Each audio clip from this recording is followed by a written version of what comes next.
This video is how to solve by completing the square, part 2.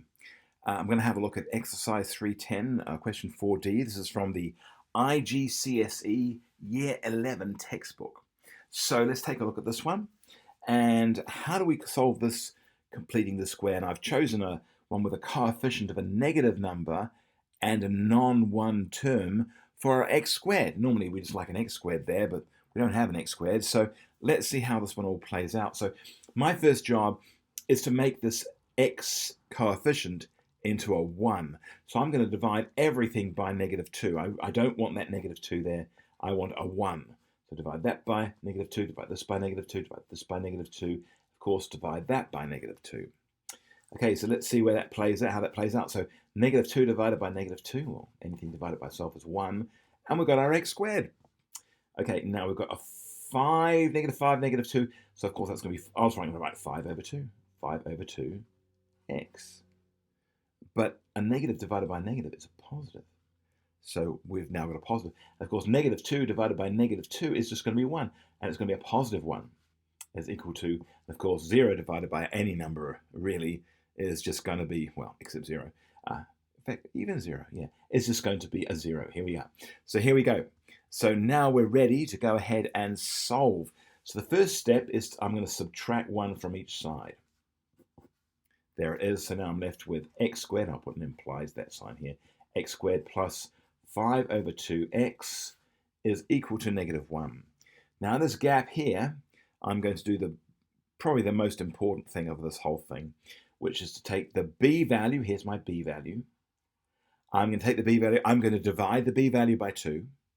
And I'm going to square it. And I'm going to do the same thing to both sides. So here we go. I'm going to take the b value, which is 5 over 2. And I'm going to add it to both sides. Then I'm going to take that b value and I'm going to divide it by 2. Then when we divide a number by 2, we're going to double the denominator. In other words, if I had, let's say, 2 over 1, that's number 2. If I want to halve that number, I just simply double the denominator. I'm going to multiply that number by 2. And now 2 over 2 is 1, not 2. We're doing the same thing over here. We're going to take this number here. I'm going to double the denominator. So instead of having a 2 there, I'm just going to write a 4 there. Now I've halved it. Same on this side, halving it, doubling the denominator. Then I'm going to square both of them. Here we have both of them squared. And I'm most of the way there now. So all I do now is I take all of this here, the whole thing, and I turn it into very simple expression. We have an x and a squared, and whatever the contents there of the squared bit, which we've got the b term, we've halved it, we squared it. We write the contents, not the square, not the brackets, just the 5 over 4, and it's a positive. I'm going to write it there, 5 over 4. There it is.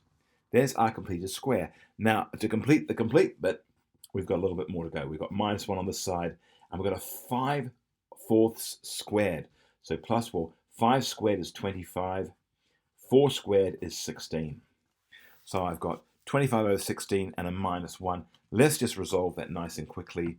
25 over 16. 25, here it is, over 16. And I'm going to subtract 1 from that. I get 9 over 16. Here we go. So that is equal to 9 over 16. And I'm leaving a little bit of space here, as you'll see in a moment. So I've got an x plus 5/4. It's all squared. Now, I'm going to undo the square by adding a square root to both sides. Plus or minus the square root of 9 over 16. Of course, the square of a square root leaves me with an x plus 5 over 4 is equal to, again, plus or minus 9 over 16. So square root of 9 is going to be a 3. Square root of 16, of course, is going to be a 4. And I'm going to subtract 5 over 4. Subtract 5 over 4 from both sides, just so I'm left with an x here. All right. So I've got my x. Here it is. Now I'm noticing the denominators are the same, so I could actually make -4 all over. This is going to be plus or minus 3, and it's all over 4. So same denominator, plus or minus, same denominator, plus or minus. I got -5.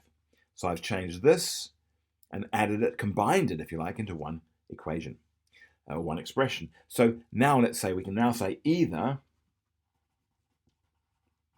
x is equal to -5 plus 3 divided by 4. Well, -5 and a positive 3 is like saying 3 minus 5. And 3 minus 5 is going to be a -2. So I've got -2 over 4. Well, -3 over 4 is going to be, -2 over 4 is going to be half. Let's just check that. Here it is here. So I've got a 3 minus, wait, what have I got? Sorry, a 5. What am I doing? I got a 5, a -5, and I'm going to add that to a 3. There it is. I get a -2. I'm going to divide that by 4, and I get 0.5. So I got -1/2. So -1/2. Let's just check that. Yes, that looks good. Or x is equal to, and this time I'm going to say the -5, and I'm going to subtract the 3. Well, -5 minus 3 is -8, and -8 over 4 is a 2, or a -2. So let's just check that too. So I've got my -5 minus my 3. I'm going to divide the whole thing by 4, and I get my -2 is equal to -2. And there is my solution. Notice I've got those fractions. Now, I notice actually in the question it says 2dp. So you might actually want to write this as -0.5, and that would be 2dp, yeah, if you wanted. But I would leave it as -1/2 and -2. And that would be my answer. You probably put a 0 there if you wanted. Apart from that, enjoy.